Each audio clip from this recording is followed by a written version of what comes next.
face à face Macron-Zemmour, vous donneriez votre vote pour M. Zemmour. Donc aujourd'hui, qu'est-ce qui vous différencie idéologiquement, soit de Jordan Bardella, soit de Marion Maréchal? Moi, d'abord, je tiens ma ligne. J'ai toujours été à droite. J'ai toujours défendu la ligne d'une famille politique de droite. Vous savez, je crois que les clivages politiques, ça existe. Dans la vie démocratique, il y a du pluralisme. J'ai jamais cru au en même temps. J'ai jamais cru qu'on pouvait être en même temps de gauche et de droite. Dans la vie, il faut faire des choix. Je comprends, mais l'autre côté, qu'est-ce qui vous différencie de l'autre côté? Et c'est pour ça que moi, je défends une ligne de droite simple et claire. Vous savez, d'un côté, il y a Emmanuel Macron qui dit qu'il est en même temps de droite et de gauche, et de l'autre côté, il y a le RN qui dit qu'il est ni de droite ni de gauche. Moi, je ne sais pas très bien ce que ça veut dire. Je pense que quand on s'engage dans une élection, il faut dire qui on est. Il faut assumer ses convictions paisiblement, sereinement. La droite, qu'est-ce que c'est? C'est la famille de ceux qui pensent qu'il faut retrouver de l'autorité à l'école, retrouver de la sécurité dans les rues, retrouver de l'équilibre dans les comptes, qu'il faut retrouver aussi le sens de la liberté, parce que c'est que par la liberté qu'on rendra à nos agriculteurs, à nos entreprises, qu'on va réussir à retrouver aussi la prospérité dont on a besoin, parce qu'on est en train de s'appauvrir collectivement aujourd'hui. Et les Français, ils touchent du doigt le fait que on n'a jamais payé autant d'impôts, on n'a jamais vu une dette aussi importante sur les épaules de nos enfants, et simultanément, tous les services publics sont en train de se fragiliser. On voit que l'hôpital va mal, on voit que l'école est en grande difficulté, on voit que la police, la justice ont du mal à faire régner l'ordre. Et tout simplement, voilà, la droite, c'est le camp de ceux qui disent il faut réussir à retrouver un peu de bon sens pour remettre les choses à l'endroit. Et moi, j'assume cette conviction-là. Je respecte ceux qui en ont d'autres. Je respecte la gauche qui s'assume et qui se respecte aussi. J'ai plus de mal avec l'ambiguïté, l'incohérence, les contradictions de ceux qui, finalement, disent un peu tout et son contraire. Et je pense qu'en démocratie, on doit avoir cette transparence. Vous pensez quoi de la France insoumise? Moi, je vous disais, Cyril, moi, j'ai vraiment pas de problème avec le fait que tout le monde ne partage pas mes idées, que les gens aient d'autres visions. Non, mais ce qui m'inquiète dans la dérive de la France insoumise aujourd'hui, ce qui m'inquiète vraiment, je vais vous dire, c'est que là, on est un peu sorti de la politique, en fait. On rentre dans une logique qui me fait peur, en réalité, qui veut fracturer la France, qui veut diviser les Français entre eux d'une manière extrêmement violente. Quand je vois qu'en ce moment, vous avez cette série de polémiques tous les jours sur la manière dont la France insoumise est en train de parler de la situation terrible qui se déroule à Gaza. Évidemment, la situation est terrible. Mais quand c'est pour opposer les Français entre eux, quand on voit que vous avez dans des amphis, moi je dis ça comme prof aussi, dans des amphis à Paris, on interdit d'entrer des étudiants parce qu'ils ont un nom à consonance juive. Et qu'une candidate de la France insoumise trouve que c'est une révolte saine et belle. Mais moi, j'appelle ça de l'antisémitisme. Et là, pour le coup, c'est au-delà des clivages politiques. Ça devrait être un combat commun. On devrait tous condamner des dérives comme celle-là. Et cette situation, elle me paraît inquiétante pour notre avenir.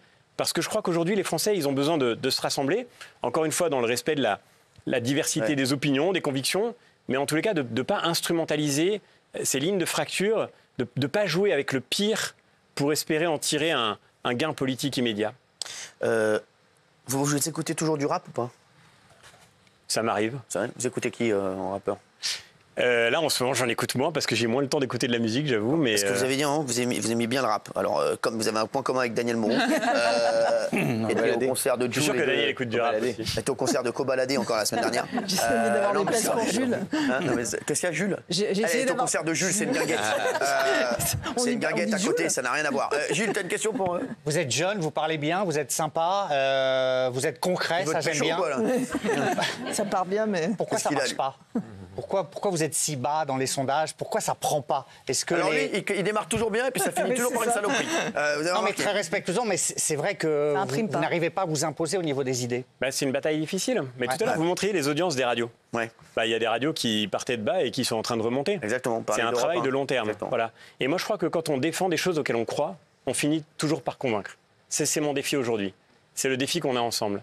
Encore une fois, je pense que les Français, ils ont été peut-être trompés par le fait qu'on leur a vendu des illusions, on leur a promis des rêves, on leur a dit, voilà, c'est la fin des clivages, maintenant il n'y a plus de droite, plus de gauche, c'est en même temps, tout le monde à la fois. Et finalement, à la fin de tout ça, au bout de 7 ans avec Emmanuel Macron, on se retrouve avec un pays qui n'a jamais été aussi fragilisé et surtout qui n'a jamais été aussi fracturé, aussi divisé.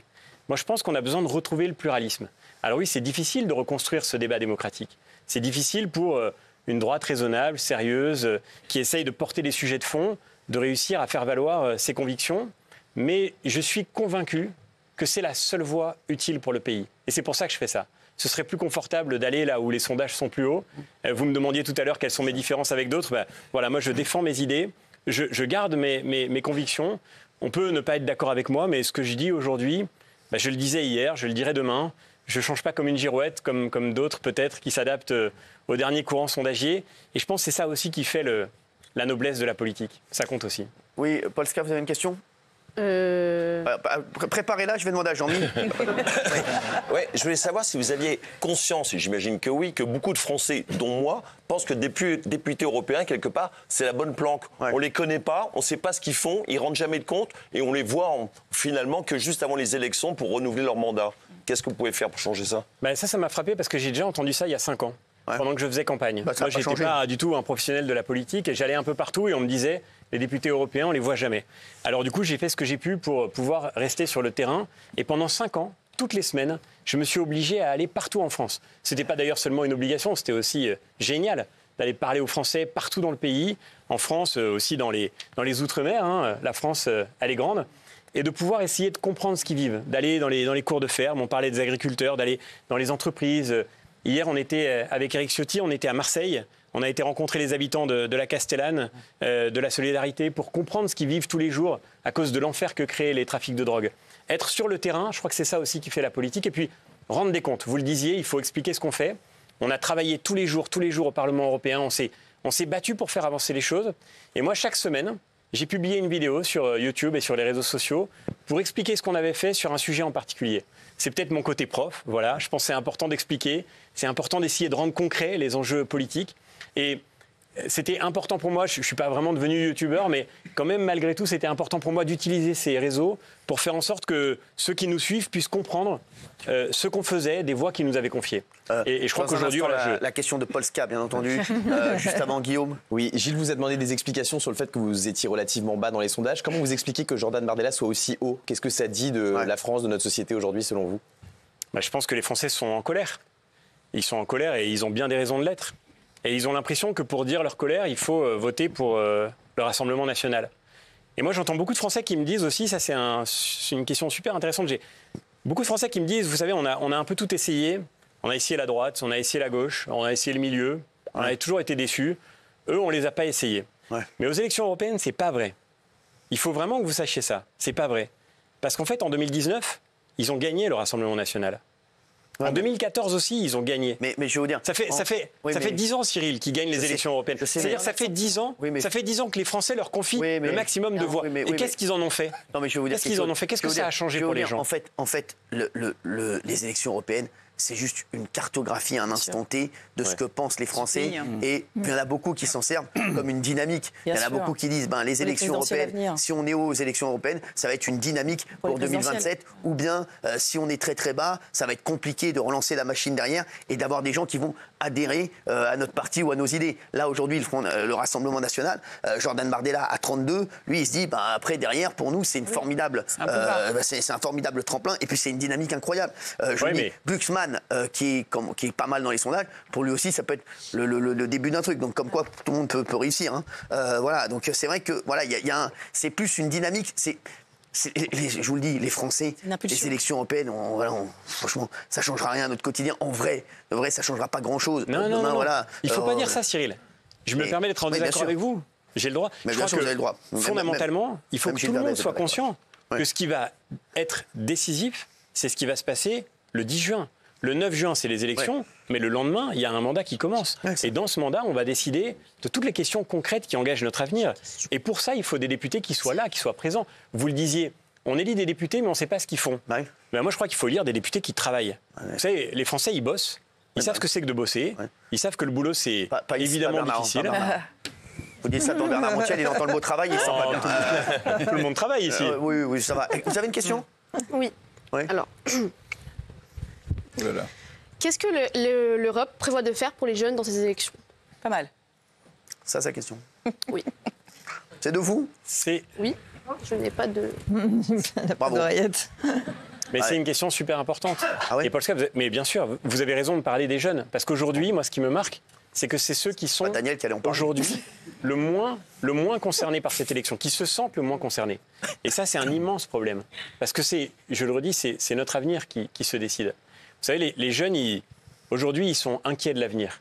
Parce qu'ils ont l'impression qu'ils héritent d'un monde qui est traversé par des crises partout. Partout où on se projette, on a l'impression qu'on va vivre moins bien que nos parents, moins bien que nos grands-parents. Et ça, au fond, je voudrais dire à tous les jeunes, puisque vous me posez la question, il y a deux manières de réagir. Soit on est dans la tribune, on regarde le match qui se déroule sur le terrain et on se désole parce qu'on a l'impression que rien ne va dans le bon sens. Soit on descend sur le terrain et on s'engage et on agit. Et quelles que soient vos convictions, quelles que soient vos idées, vous pouvez agir. On a la chance de vivre en démocratie. Ça veut dire que notre avenir est dans nos mains. La démocratie, c'est pas gagné d'évidence. Le fait qu'on soit libre, et vous savez que la liberté aujourd'hui, elle est attaquée de partout. Le fait qu'on ait la possibilité de dire notre opinion, de partager nos idées et surtout d'agir pour faire en sorte que les choses avancent dans le bon sens. C'était un peu vague comme réponse quand même. Merci. Alors, c'est la spécialiste politique. Une question précise du coup, parce que les jeunes, ils s'intéressent à beaucoup de sujets. On doit y aller là. Donc vous allez l'appeler sur un sujet précis. Je vais vous appeler après. Merci. Quand vous voulez. Merci. Je voudrais qu'on remercie François-Xavier Bellamy d'avoir été avec nous ce soir. Merci beaucoup en direct. En direct. Je voudrais bien dire qu'on était bien sûr en direct. Merci à tous. On va se retrouver dans un instant et merci encore. Merci Cyril. Merci, on se retrouve dans un instant. À tout de suite. On a du...